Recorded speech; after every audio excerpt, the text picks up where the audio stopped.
নমস্কার বন্ধুরা, তপতি নার্সারির আজকের এই ভিডিওতে আমরা আপনাদেরকে দেখাবো কিভাবে আপনারা বোগেনভিলিয়া অর্থাৎ কাগজ ফুল গাছের ডাল থেকে চারা তৈরি করবেন এবং কোন পদ্ধতিতে চারা তৈরি করলে খুব অল্প দিনে শিকড় আসবে। তো চলুন কথা না বাড়িয়ে আজকের ভিডিওটি সম্পূর্ণ দেখে আসা যাক। তাহলে চলুন কথা না বাড়িয়ে আজকের ভিডিওটি শুরু করা যাক। প্রথমে আপনাদের বোগেনভিলিয়া গাছের ডাল সংগ্রহ করতে হবে, এরপর কাটা দিয়ে ওই ডালটিকে টুকরো টুকরো করে কেটে ফেলতে হবে। তো চলুন দেখে নেওয়া যাক কিভাবে আমরা টুকরো টুকরো করে কেটে ফেলছি।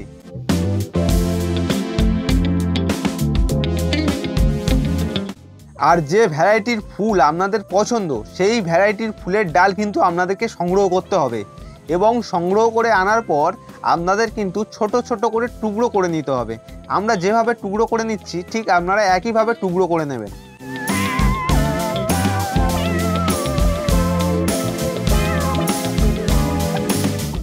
টুকরো করা হয়ে গেলে এরপর কাঁটা এবং পাতা দুটোকেই ছিটে ফেলবে।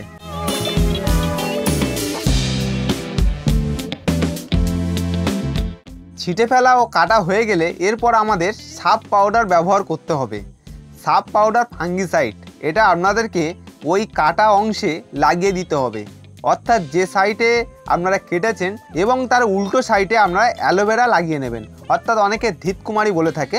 আপনারা তার উল্টো দিকে অর্থাৎ যেদিকে আপনারা সাপ পাউডার লাগিয়েছেন তার উল্টো দিকে আপনারা কিন্তু এই অ্যালোভেরার জেল লাগিয়ে নেবেন ভালো করে।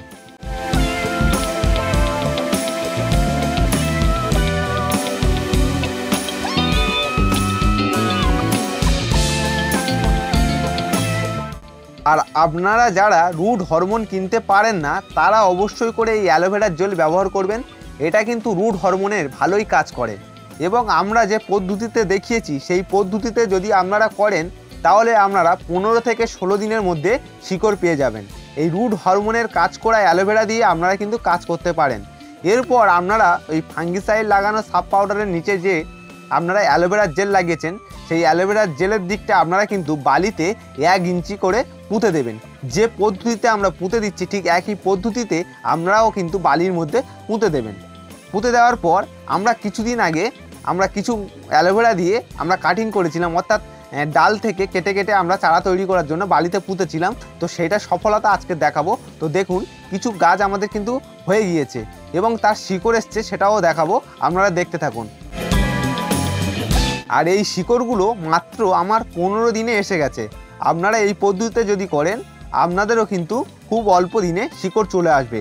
তবে হ্যাঁ, সঠিক পদ্ধতিতে কিন্তু আপনারা কিন্তু এই বালিতে কিন্তু পোঁতার চেষ্টা করবেন, তবে কিন্তু শিকড় আসবে। এবং ওয়েদারের ওপর আপনারা বর্ষাকালের যদি আগে করেন তাহলে কিন্তু আরও রুট ভালো আসার সম্ভাবনা থাকে। রুট আসার পর এগুলো কিন্তু মাটিতে অর্থাৎ শুকনো মাটিতে প্যাকেটে করে পুঁতে দেবেন কিংবা মাটিতে পুঁতে দেবেন, তবে শুকনো মাটি ব্যবহার করার চেষ্টা করবেন। আর যারা আজকের ভিডিওটি সম্পূর্ণ আমাদের সাথে ছিলেন তাদেরকে অসংখ্য ধন্যবাদ। ভালো থাকবেন, সুস্থ থাকবেন, দেখা হবে আবার নতুন কোনো এক ভিডিও নিয়ে।